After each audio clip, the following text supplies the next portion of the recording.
Welcome back to the channel, everybody. Thank you so much for joining me and allowing me to continue to be your daily advocate. If you're new here or you're not subscribed for any reason, please do me a huge favor and hit the subscribe button. Thank you to all of you who have been watching and following me for so long. It truly means a lot, and I'm glad that I can be this person. Well, Miami has increasingly emerged as a center for the development of blockchain technology in recent years. It has its own city coin, making it the first city in the United States to do so.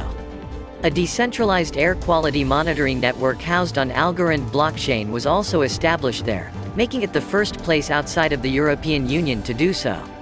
Finally, it hosted the Bitcoin conference, which took place this year. Over 4 days, 35,000 participants, more than 450 speakers, 3,000 plus corporations, and 100 plus performers are expected to gather at the biggest gathering of Bitcoin supporters in the world, according to the event official website. Did you know about the Bitcoin conference? We sure did, and we have found some interesting news. So, according to BitBoy, who made a video about it, the Bitcoin conference has hinted that XRP would eventually overtake Bitcoin. That is a bold remark, but BitBoy gives more than simply a hunch. He makes predictions based on his experience. He is one of the most well-known traders in the cryptocurrency industry. So, he must have some substantial evidence to back up his claims. Well, we are going to tell you about BitBoy predictions and about the video he uploaded to YouTube with the title, XRP Will Crush Bitcoin. So, Michael Saylor and Cathie Wood were present at the conference, and they gave a fantastic presentation on Bitcoin, Ethereum, and the cryptocurrency market, which was attended by hundreds of people. The best highlight of Michael Saylor's presentation was when he said that Merrill Lynch had informed him that he could not speak about Bitcoin, so he transferred $800 million or whatever it was, maybe $175 million, to another bank, and everything was okay with the world after that. Nobody said anything about it, strange is it not? Then he concludes by stating something along the lines of, listen, you know the number one thing is, to make sure you do not sell your Bitcoin, and the audience erupts in applause, with everyone applauding and expressing excitement. Michael Saylor, on the other hand, seemed to be a Bitcoin supporter. I mean, that is actually the way things are, almost everybody loves Bitcoin. But later in the conference, we had a speech by Jack Mallers, who was excellent. So about it, BitBoy claims that he received an alert on his phone that said, if you thought last year El Salvador's statement was unexpected, wait till you hear what Jack Mallers has to say. And the fact that a full nation began accepting Bitcoin was very fantastic for the cryptocurrency community. In addition, there is speculation that Apple may get into a collaboration with Jack Mallers' firm, which is, by the way, a totally centralized payments organization, the Lightning Network. However, BitBoy states that he does not encourage utilizing the Lightning Network, and if you know what the Lightning Network is, please share with us in the comment section below. If you are unfamiliar with the Lightning Network, it is a second-layer technology applied to Bitcoin that employs micro-payment channels to grow its blockchain capacity to execute transactions more effectively. Anyway, Jack Mallers takes us on a voyage through the history of payment networks, and essentially what he does is explain that since 1949, when the Diners Club was established, which was the place that first used a credit card that would ultimately become MasterCard, then the world changed dramatically. Because credit cards were being used for the first time in the diner, and the card networks assessed a 3% fee to the establishments that accepted credit cards for the first time. As an example, suppose you pay with a credit card.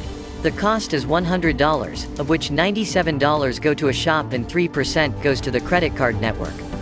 Basically, Jack Mallers was detailing the whole situation, including how antiquated the current system is, and how a fantastic new system must be put in place for the first time in 70 years in order for innovation to occur, and then he went on to outline what that new system would look like. His Light Network, on the other hand, is compatible with Shopify and NCR, which is the world's largest point-of-sale system. That is fantastic, but here is the issue, there are not enough users. And unless there is a strong enough incentive from the retail side to push consumers to utilize the Lightning Network through the Cash App to complete their purchases, the problem will persist. We are fortunate to have another option, but most people will not make use of it since they need some kind of incentive, and bringing about change is very difficult for the majority of people. Then BitBoy claims that Jack Mallers promoted XRP without even being aware of it himself. He claims that it was one of the schematics that Jack was displaying at the time. In other words, according to BitBoy, both Bitcoin and Ripple are networks of value, not networks of information. Networks of information include SWIFT and card networks, as well as the major card network. Nothing more than telling people where the ones and zeros are, and then somebody on the back end has to come in and make those modifications, for which they charge 3%.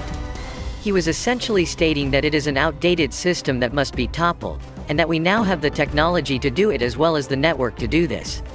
However, there is an issue with Bitcoin. Jack Mullers was unable to explain the motive on the retail side. Nevertheless, the only way that we will see Bitcoin acceptance in this manner is if the merchants declare that they will no longer take credit cards and that consumers would only be permitted to use the Lite network instead. On the hand, there is RippleNet. Since they are already integrated into the network, all you have to do is connect to RippleNet and log into the user interface and it will be right there for you. There are no drawbacks. You will save 6 to 8 business days by using the XRP network, and you will save money in the process. And, even if you utilize Lite network, you will just save money in terms of cash. You will still waste time in the process of settling those transactions. And in terms of what BitBoy meant by a network of information versus a network of value, a network of information indicates that information is sent across a network, but the money side of the transaction must be handled later on the basis of the information transmitted. And in a network of value, when you push a transaction through, all of the money is moved to where it needs to be quick. There is no need to bring money in on the back end. All in all, what Jack Muller was talking about was XRP, and this puts it up well. It was a flashing neon sign for XRP, its development, and the advancement of technology, and we will very certainly be utilizing the XRP network in the future. We will definitely see XRP embraced before Bitcoin since it has already been built into the system. What do you think will happen? If it were not for the Security and Exchange Commission lawsuit, it may have happened. And because of which, the worldwide adoption of XRP has been slowed significantly. Well, recent revelations by Empower Oversight reveal unlawful activity by officials of the Securities and Exchange Commission in connection with the Ripple litigation. Emails were made public by Empower Oversight. In those emails, the Security and Exchange Commission official Simpson Thacker, according to a statement from the organization, indicates that Hinman was warned about a potential conflict of interest with his former employer, the Security and Exchange Commission. Well, almost 200-page emails were made public when Empower Oversight filed a Freedom of Information Act request in August 2021. The Security and Exchange Commission refused to cooperate with the group request, and the organization filed a lawsuit to force the Security and Exchange Commission to comply with its requests. The Security and Exchange Commission attorneys, on the other hand, opposed the allegation, claiming that the emails included workers' discussions and were thus shielded from discovery. There have been some notable doubts raised about whether Hinman adequately disclosed Simpson Thacker involvement with Ethereum to Security and Exchange Commission ethics regulators. What do you think? Will the Security and Exchange Commission be finally charged for its misconduct?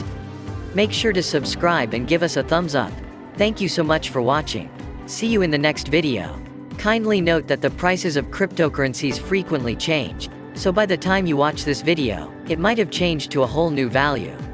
The information provided in this video does not constitute investment advice, financial advice, trading advice, or any other sort of advice, and you should not treat any of the content as such.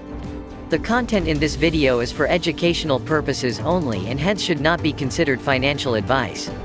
Do conduct your due diligence and consult your financial advisor before making any investment decisions. So enjoy your day, everybody. I'm always here for you. Leave any comments or questions below and be sure to subscribe. But thanks, everybody. I really appreciate you. Enjoy your day, and I always have your back. So thanks so much, everybody.